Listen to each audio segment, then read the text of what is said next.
ഇവിടെ ഒരു യാത്ര നടത്തുമ്പോ സുന്നത്ത് ജമാഅത്തിന്റെ അഖീദപരമായിട്ട് ഇയാൾക്കൊന്നും പറയാനില്ല, ഒന്നും പറയാനില്ല. പിന്നെ ഈ പണ്ഡിതൻ, മതപണ്ഡിതൻ മാനവികതയെ എന്ത് ചുക്കാടോ ഉണർത്തണത്? ഒരു മതപണ്ഡിതൻ യാത്ര നടത്തുമ്പോഴേ മാനവികത എന്താ ഉണർത്തണത്? എന്തും പറഞ്ഞ ഞങ്ങൾ പോണ്. അള്ളാഹുവിനെ കുറിച്ച് പറയാൻ ഞങ്ങൾക്കില്ലേ? ഇസ്ലാമിനെ കുറിച്ച് പറയാനില്ലേ? അതേപോലെ ആദർശം പറയാനില്ലേ? നാട് നീടെ ഒരറ്റം മുതൽ മറ്റേ അറ്റം വരെ ബിദ്അത്തുകാർ ആവുന്നത്ര മിഷണറി പ്രവർത്തനങ്ങൾ നടത്തി ആളുകളെ വശത്താക്കുമ്പോ ഒരാദർശം പറയാനില്ല. തിരിച്ചു വിട്ട് പേരെ പോയിക്കൂടെ? ഒന്നും പറയാനില്ലാത്ത അവസ്ഥയിൽ പോയി മിണ്ടണില്ല. സുബ്ഹാനല്ലാഹ്, നിങ്ങൾക്ക് കേൾക്കണോ കറാമത്ത്? കേരള ചരിത്രത്തിൽ ഞാൻ ആദ്യമായിട്ട് കേൾക്കുകയാണ് ഇങ്ങനത്തെ ഒരു പ്രസ്ഥാനം. സത്യമായിട്ടും എന്തെങ്കിലും ഒന്ന് പറഞ്ഞാൽ ഇവിടുത്തെ മുജാഹിദെങ്കിലും ഒന്ന് വെറുതെ ജസ്റ്റ് ഒരു മറുപടിയെങ്കിലും വെക്കലുണ്ട്. ഇവർ കൂടി ഇത്തിഫാക്കായി തീരുമാനിച്ചത്രേ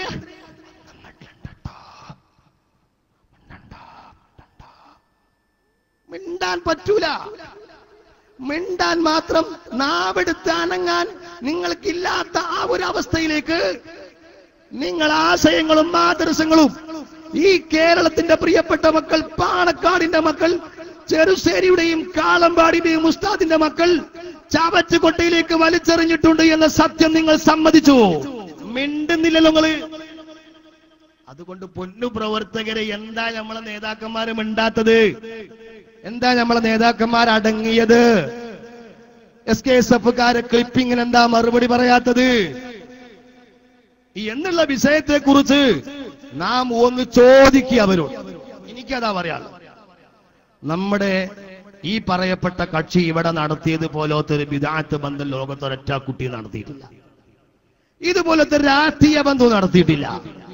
സുന്നത്ത് ജമാഅത്തിന്റെ ആശയത്തെ, അഖീദയെ ജനമധ്യത്തിൽ താറടിക്കുകയും സുന്നത്ത് ജമാഅത്തിന്റെ ആദർശത്തെ ദുനിയാവിന് വേണ്ടി, പണത്തിന് വേണ്ടി, അറബി പണത്തിന് വേണ്ടി, മലയാള പണത്തിന് വേണ്ടി, ഇംഗ്ലീഷ് പണത്തിന് വേണ്ടി, പണത്തിന് വേണ്ടിയിട്ട് പണയം വെച്ച ഇതുപോലത്തെ ഒരു മനുഷ്യനെ ലോക ചരിത്രത്തിൽ കാണാത്തത് കൊണ്ട് തന്നെ, ഇത്രയധികം കളവ് കറഞ്ഞുകൂട്ടിയ, ഇത്രയധികം തട്ടിപ്പും വെട്ടിപ്പും നടത്തിയ മറ്റൊരാളെ നാം കാണാത്തത് കൊണ്ട് തന്നെ, പ്രിയപ്പെട്ട സഹോദരങ്ങൾ, ഇത് മാത്രമല്ല, ബഹുമാനപ്പെട്ട ഔലിയാക്കളും ബഹുമാനപ്പെട്ട ഔലിയാക്കളും സ്വാലിഹീങ്ങളും ആരിഫീങ്ങളും അവരെ എതിർക്കുകയും ഒന്നരായ തൃപ്പനച്ചി ഉസ്താദ് അടക്കമുള്ള അരിമ്പ്ര അബൂബക്കർ മുസ്ലിയാർ അടക്കമുള്ള എല്ലാ സ്വാലിഹീങ്ങളും അവരെ കുറിച്ച് എതിർപ്പ് പറയുകയും അതിൽ സത്യമില്ലെന്നും അത് മിഥ്യയാണെന്നും, പട്ടിക്കാട് ജാമിയ നൂരിയായുടെ സമ്മേളനം നടക്കുന്ന ദിവസം മറുഭാഗത്ത് ഞാൻ പ്രവർത്തിച്ചു കൊണ്ടിരിക്കുന്ന ആ കാലത്ത്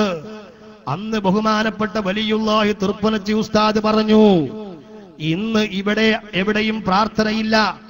അന്ന് ഞാൻ ആ ഭാഗത്താണ്. ഞാൻ പട്ടിക്കാട് സമ്മേളനത്തോട് യോജിപ്പില്ലാത്ത കാലഘട്ടത്തിൽ പ്രിയപ്പെട്ട സഹോദരങ്ങളെ ദുആ ചെയ്യാൻ വേണ്ടി, പറയിപ്പിക്കാൻ വേണ്ടി പോയപ്പോ അവിടുന്ന് പറഞ്ഞത്, ഇന്ന് ഇവിടെയല്ല ദുആ, ഇന്ന് ജാമിഅ ഗ്രൗണ്ടിലാണ്, നഗരിയിലാണ് ദുആ.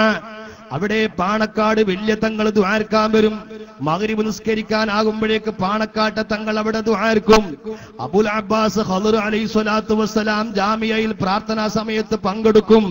വേഗം അവിടത്തേക്ക് പോയിക്കോ എന്ന് മറുഭാഗത്ത് പ്രവർത്തിച്ചു കൊണ്ടിരിക്കുന്ന കാലത്ത് അള്ളാഹുവിന്റെ വലിയാകുന്ന തൃപ്പനച്ചി മുഹമ്മദ് മുസ്ലിയാർ പറഞ്ഞെങ്കിൽ 40 കൊല്ലം ഇനിയും അവനൊക്കെ കിതാബോധണം, ശംസുൽ ഉലമാന്റെ അരികത്തേക്ക് എത്തണമെങ്കിൽ എന്ന് ബഹുമാനപ്പെട്ടവർ പറഞ്ഞെങ്കിൽ, പ്രിയപ്പെട്ട സഹോദരങ്ങളെ, നിങ്ങൾ ചിന്തിക്കണം.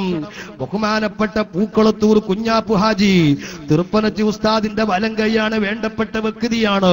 ഞാൻ തൃപ്പനച്ചിയിൽ പൂക്കളത്തൂരിൽ മുദരിസായ കാലഘട്ടത്തിൽ രാത്രി വഴുകിക്കൊണ്ട് ഇശാ നിസ്കരിക്കാൻ വരുന്ന കുഞ്ഞാപ്പു ഹാജി നിസ്കരിച്ചുകൊണ്ട് വളരെ ബേജാറായി റൂമിൽ വന്നുകൊണ്ട് പറഞ്ഞു, ഉസ്താദേ, ഞാൻ വലിയൊരു വിഷമത്തിലാണ്, വല്ലാതെ ബുദ്ധിമുട്ടായി പോയി.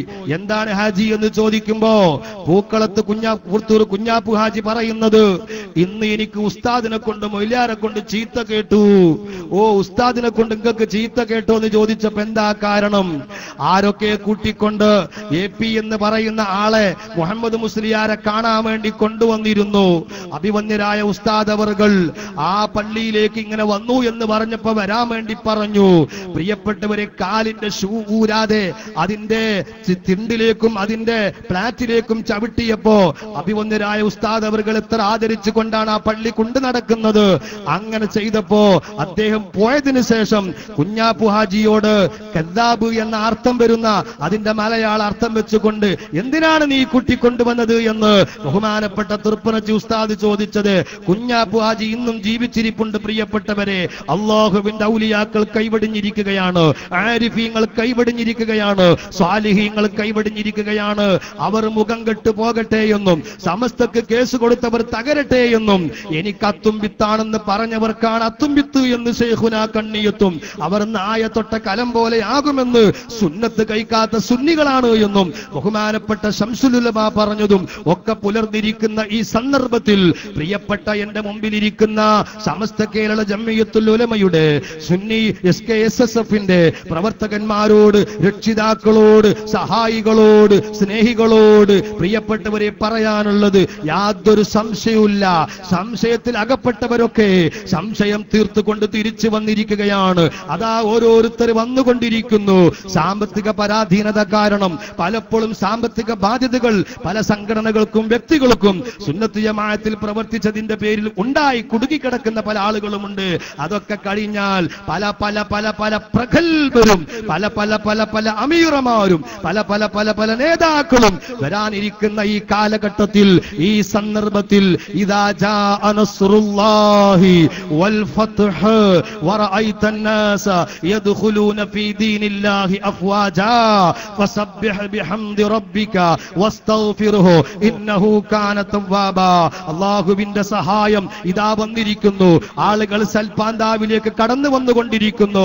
ഈ സന്ദർഭത്തിൽ നാം നമ്മുടെ ആദർശം ഒന്നുകൂടി ഊട്ടിയുറപ്പിച്ച് നമ്മുടെ പ്രത്യേകമായ ഈ തത്വം ഒന്നുകൂടി ശക്തിപ്പെടുത്തി പ്രിയപ്പെട്ടവരെ, മഹത്തായ പ്രസ്ഥാനത്തിന് വേണ്ടി പ്രവർത്തിക്കണമെന്നും അല്ലാഹുവിലേക്ക് അടുക്കണമെന്നും സമസ്തക്ക് വേണ്ടി ഖിദ്മത്ത് ചെയ്യണമെന്നും സുന്നത്ത് ജമാഅത്തിന് വേണ്ടി പ്രവർത്തിക്കണമെന്നും മറുഭാഗത്തുള്ള ആളുകൾ മാറി ചിന്തിച്ചുകൊണ്ട് ഈ മഹൽ പ്രസ്ഥാനത്തിലേക്ക് കടന്നു വന്നുകൊണ്ട് മഹത്തായ ദീൻ ഇസ്ലാമിനെ നമുക്ക് ശക്തിപ്പെടുത്താൻ ആരും വാശിയുടെ പേരിലും വിദ്വേഷത്തിന്റെ പേരിലുമായി ചിന്തി